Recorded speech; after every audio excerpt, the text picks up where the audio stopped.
What if low IQ doesn't mean what you think it means? There's something interesting we rarely stop to question. We live in a world where intelligence is constantly measured through exams, grades, performance reviews, and slowly, without even noticing, we begin placing people into labels: smart, average, or less capable. But what does psychology really say about individuals who score at the very low end of the IQ scale?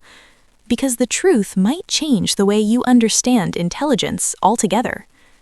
Let's begin with the basics. IQ, or intelligence quotient, is designed to measure abilities like reasoning, problem solving, and how quickly someone processes information. The average score is set at 100.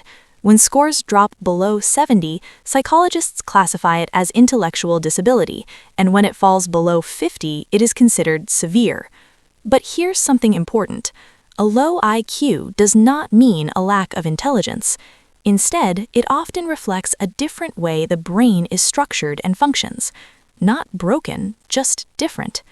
Take the prefrontal cortex, for example. This part of the brain is responsible for planning, decision-making, and understanding complex ideas. In individuals with very low IQ, this region often shows reduced connectivity and slower processing.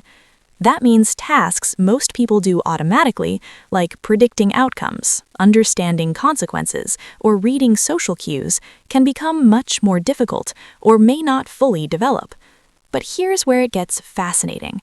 Many people with very low IQ show strengths in other areas, especially emotional awareness, routine-based learning, and memory built through repetition.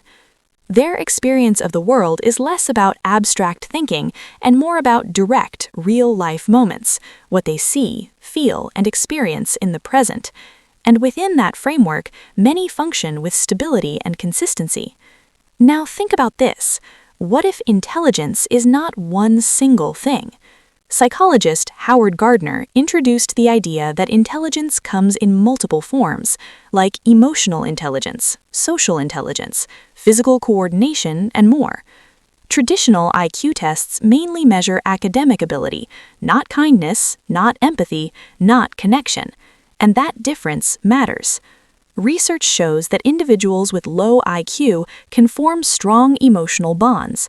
They can express loyalty, affection, and respond deeply to tone, care, and human warmth. That's because emotions are processed in deeper brain systems, not just the thinking brain. So what's the real takeaway? When we look at intelligence from a broader perspective, we realize something powerful.